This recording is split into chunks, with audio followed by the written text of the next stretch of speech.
Halika dito.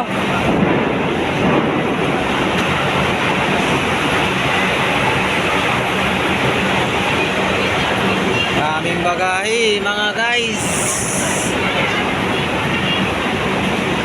Pick up. Gate 2. Gate 2. A9.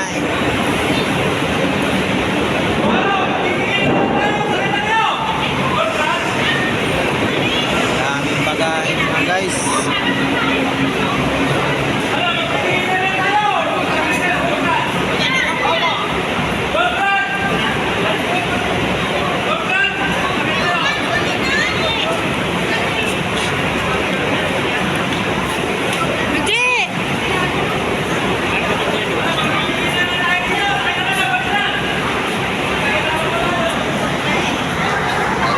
Booking oh, gold runs. Yung mga may bagahe, bumila lang kayo. Yung mga may bagahe, bumila lang kayo. Yung walang mga bagahe, umakyat na kayo.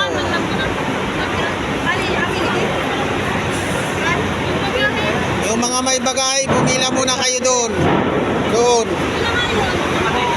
May seat number naman kayo. Huwag nyo alalahanin. Alalahanin nyo muna yung bagahe nyo. Ha? Hindi. Bakit, sir? Yung bagahe mo, sir, ipila mo doon, sir. Oh. Ipila mo doon. Kung may bagahe na malalaki, ipila nyo muna doon. Kasi si konduktor ang mag-arrange niyan. Ipila nyo doon.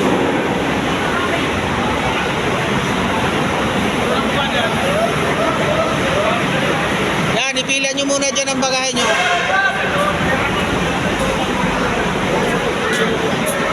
Yan, ipila nyo muna yan, sir. Sa baba na yan, sir. Hindi ba puro pagkain ko eh? Mahirapan kayo sa taas. Bahala kayo. It's your choice. Maluwag kayo sa taas. Nahihirapan. Mahirapan kayo niyan, pero kayo ang bahala.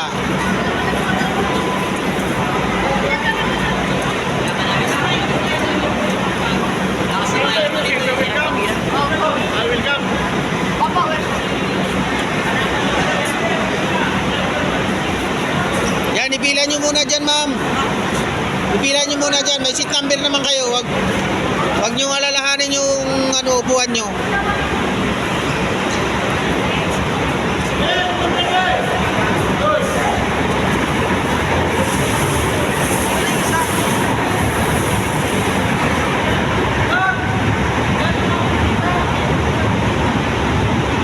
Ayun.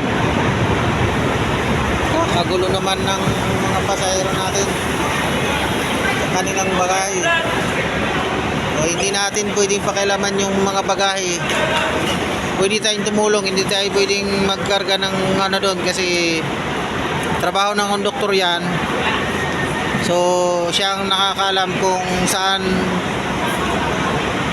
i-arrange, paano i-arrange yan kasi dapat yan madali niya lang kunin yan pag bumaba yung pasahero.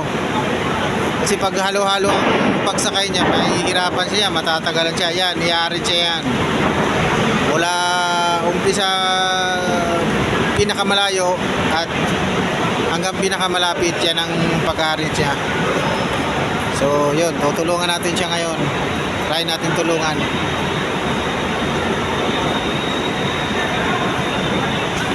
Let's go! Tulungan natin.